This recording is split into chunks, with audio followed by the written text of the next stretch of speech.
Vous avez déjà tous dû tomber sur ce genre de vidéos. Des personnes bien plus organisées que vous, qui ont un appart bien mieux rangé que le vôtre et qui, en plus de tout ça, ont trouvé dans le ménage une façon de résoudre leurs problèmes.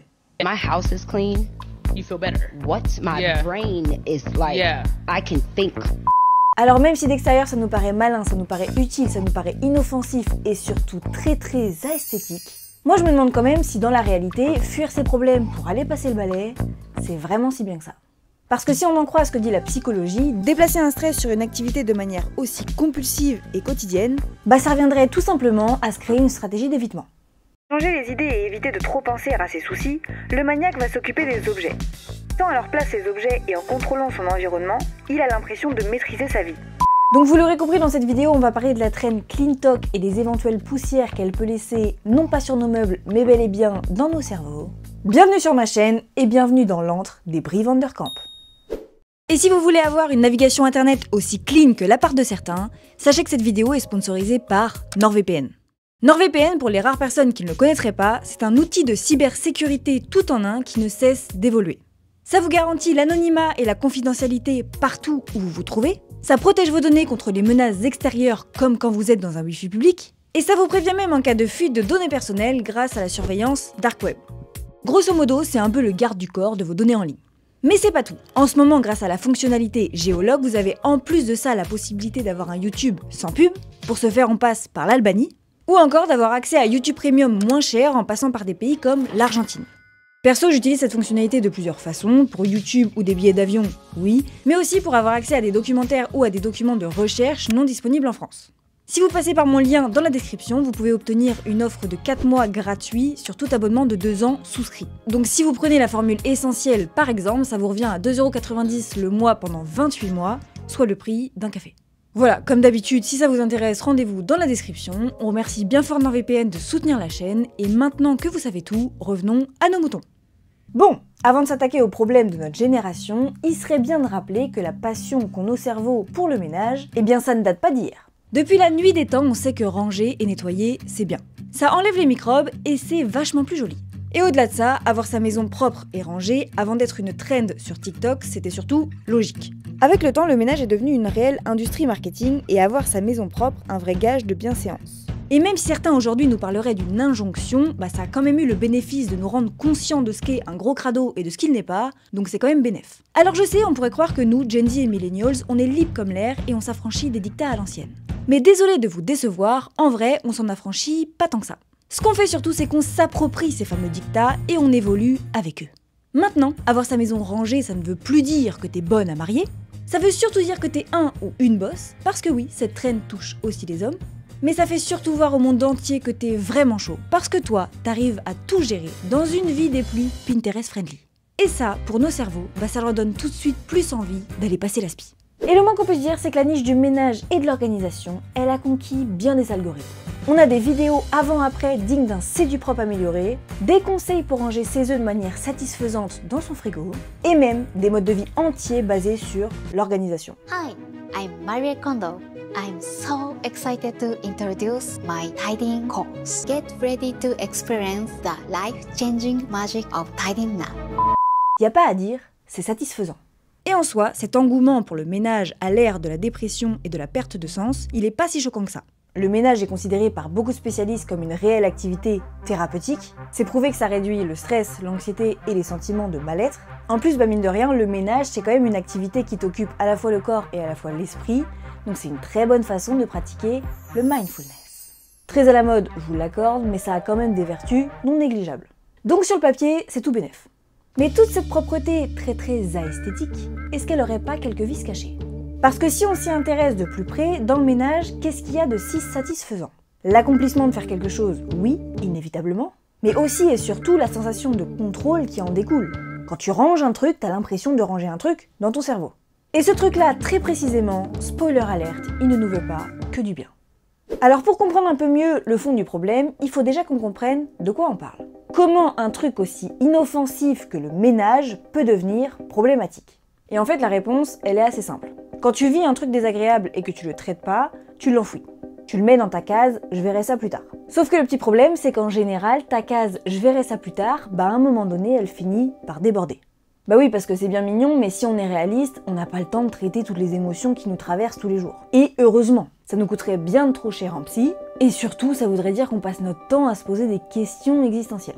Donc c'est relativement normal qu'on ait des mécanismes de défense qui nous aident à traiter tous ces trucs-là sans qu'on ait vraiment à y penser. La vie est quand même bien faite. Mais le problème là-dedans, c'est que certains vont être un peu dans l'excès et s'appuyer un peu trop sur ce fameux « je verrai ça plus tard ». En gros, ils mettent des œillères. On va donc se mettre à contrôler son poids pour essayer de contrôler ce que les autres pensent de nous, on va se mettre à faire des jogging à tout va pour essayer de se vider la tête, ou, dans notre cas précis, on va se mettre à ranger et à nettoyer tout notre environnement de manière très précise pour faire descendre notre anxiété. L'activité en question devient donc un réflexe. Le souci ? Eh bien c'est ce qu'on appelle la symptomatisation. Tu décales une partie du problème sur une activité palpable qui te donne l'impression de contrôler ce qui se passe là-dedans. En gros, les problèmes commencent quand ton activité devient un doudou que tu sors dès que tu ressens un truc désagréable. Et pour bien comprendre ce phénomène en profondeur, intéressons-nous 2 secondes au personnage de Brie Vanderkamp de la série Desperate Housewives. Pour ceux qui ne la connaîtraient pas, Brie Vanderkamp est une mère au foyer qui mène une vie des plus parfaites. Du moins en apparence. Une maison toujours impeccable, une famille modèle, des petits plats dignes des meilleurs dimanche midi et ce, tous les jours, et un jardin aussi entretenu que la Maison Blanche. Vous avez compris, Brie c'est une tradie wife au top niveau. Mais assez rapidement dans la série, on va se rendre compte que le ménage, le jardinage et la cuisine, c'est très important pour elle. Peut-être même un peu trop. Dès qu'elle ressent du stress, elle nettoie, elle jardine ou elle fait à bouffer. Dès qu'elle fait face à de l'incertitude ou à du chaos, elle nettoie, elle jardine ou elle fait à bouffer. Dès qu'un problème familial surgit, elle nettoie, elle jardine ou elle fait à bouffer. Dans cet extrait précis, par exemple, elle vient d'apprendre que son mari est mort, mais l'urgence, c'est de laver ses couverts en argent. Alors est-ce que Brie Vanderkamp est une énorme stressée de la vie ? Probablement. Mais contrairement aux apparences, son problème n'a rien à voir avec le ménage, le jardinage ou la cuisine, mais bien avec elle-même. Parce que son problème, c'est ce qu'on appelle communément une stratégie d'évitement. Stratégie d'adaptation pathologique mise en place pour ne pas se trouver confronté avec un facteur de stress. Donc voilà tout simplement comment un truc aussi inoffensif que le ménage peut devenir problématique. Alors attention, comme d'habitude, je ne vous dis pas que tous ceux qui vous disent de faire le ménage sont des démons. Moi j'essaye juste de faire la différence entre le normal et le sain, et l'excessif et le pathologique. Et ce que j'ai pu remarquer, c'est que cette traîne nous enseigne bien plus de choses que juste mettre du vinaigre pour mieux nettoyer. Elle nous parle en profondeur de nos mécanismes de défense. En fait, ce qu'il faut bien comprendre, c'est que remettre son problème de fond sur du contrôle, sur de l'évitement ou sur de la fuite, que ce soit par de l'alcool, par compter les calories ou par du ménage, bah déjà ça ne fait que repousser le problème et donc potentiellement le rendre encore plus gros. Mais surtout, ça nous crée une dépendance psychologique à un truc qui, de base, est même pas un problème chez nous. En gros, ça te crée une relation toxique avec la bouffe, le sport ou le ménage, admettons, alors que ton problème de fond, c'est ta peur de pas être parfaite. Donc ça fout la merde dans 2 domaines de ta vie pour le prix d'un. Alors par contre, attention, je dis pas que c'est mal de se sentir mieux quand t'as fait le ménage. Non, ça on a vu que c'était normal. Ce qui devient un peu problématique, c'est quand ton état mental dépend du ménage. Donc si on en revient à nos moutons, oui le ménage c'est inoffensif, oui le ménage c'est thérapeutique, mais si tu l'utilises un petit peu trop pour fuir tes problèmes, eh bien ça peut vite devenir un nid à emmerde.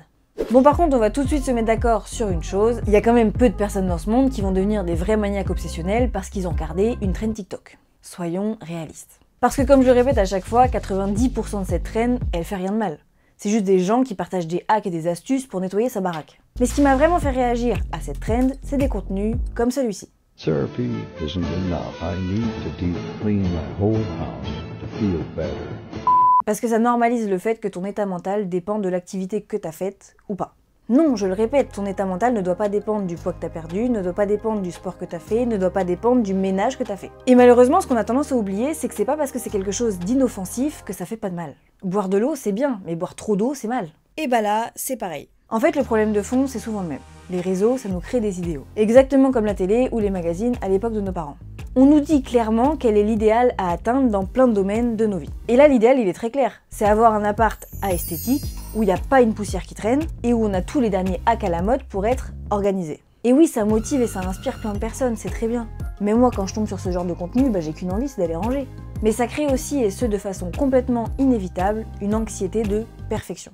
En gros, ça nous met une pression et de la comparaison là où il devrait pas vraiment y en avoir. Et ici précisément, ça va créer un lien entre toi, ta valeur et comment est rangée ta baraque. Et c'est ce côté-là de la traîne qui est un petit peu moins esthétique. Alors bien sûr, je vous dis pas d'arrêter de faire le ménage, de manger que du McDo, d'arrêter de faire du sport pour être sûr de pas être dans une stratégie d'évitement. Non. C'est juste intéressant de comprendre que c'est pas parce que c'est quelque chose d'inoffensif et quelque chose de bien vu socialement qu'il y a zéro vice caché. Et encore une fois, remettre de la structure et du contrôle dans nos vies de manière bien dosée, c'est ultra positif. Donc faut pas voir le mal partout.